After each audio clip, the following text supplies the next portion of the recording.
welcome back to Sunday Live Trend. Thank you so much guys for tuning in. Well guys, I'm back again with the Mzansi Soapie series, and I'm like guys, sikhuluma ke ngestory esisha esizodlala kwisloti ke se-Smoke and Mirrors. Walazi ukuthi Smoke and Mirrors siyaphela kuleli viki ke esiya kulona noma kuleli viki esikulona.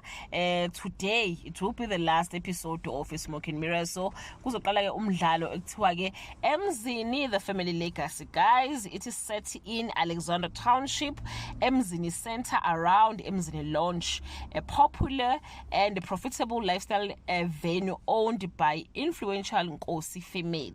While the establishment represents its success and status within the family, it also serves as the center of a dangerous family battle, hidden betrayal and unresolved conflict begin to surface. So guys, history lesi sinabantu ke esibazi ukuthi ba actor ngampela, okubalwa khona ke uWiseman Mncube ozobedlala ke indawo kaShaka Nkosi, ibala khona ke uZakhele Nkosi izobedlalwa ke uMuzi Mthabela, ibala khona futhi uKhabonina izobedlalwa ke noma ke indawo kaDuduzile Nkosi onkosikazi kaZakhele izobedlalwa uKhabonina, bese kube uBandile idlala uTyson Mathonsi, kube uPanyaza Fakude idlala uDumsani Mbebe, noma nomsabuthelezi ke nawo uzobe khona ke ngathi udlala ke indawo yokuba ke esangoma. Well guys, ifamily kaNkosi iyona ke engicanga ukuthi izoba ke ama main character kulomdlalo.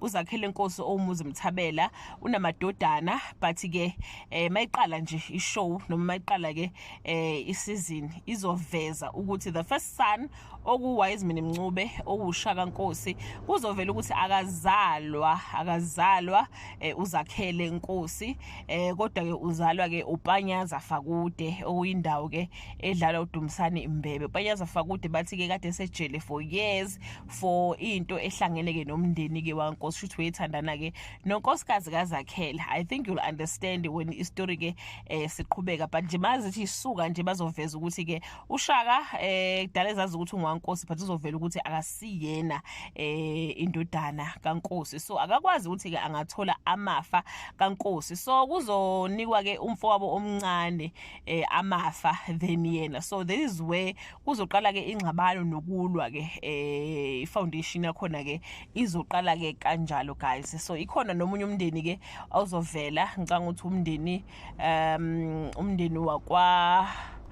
umndeni wakabani lo wakaMadonsela noma ke umndeni odlalwa ke uMonthabi Jelele. So guys, yeah, we are hoping ukuthi you enjoy because abadlala impela cha ingqwele zangempela singazi bakithi sike sancoma imidlalo eminingi sitshela ukuthi ke izuba mnandi njengethonga nje kwakunabantu esibazi ukuthi cha ba actor laba badumile kakhulu, kodwa istoryline sakhona savele nje sabheka eceleni guys sakhomba nje ukuthi hayi lokho besincoma akukhona lokho ke esizokureceive kulo mdlalo. So yeah guys, that bring us to the end of this video. Do leave your comment below and share ukuthi ke when ufisa ukubona ke kwenzekana ngalomdlalo ozoqala. What is your feeling? Are you happy? Your expectations and that. Yeah guys, so yeah, do comment below and share your opinion. Bye.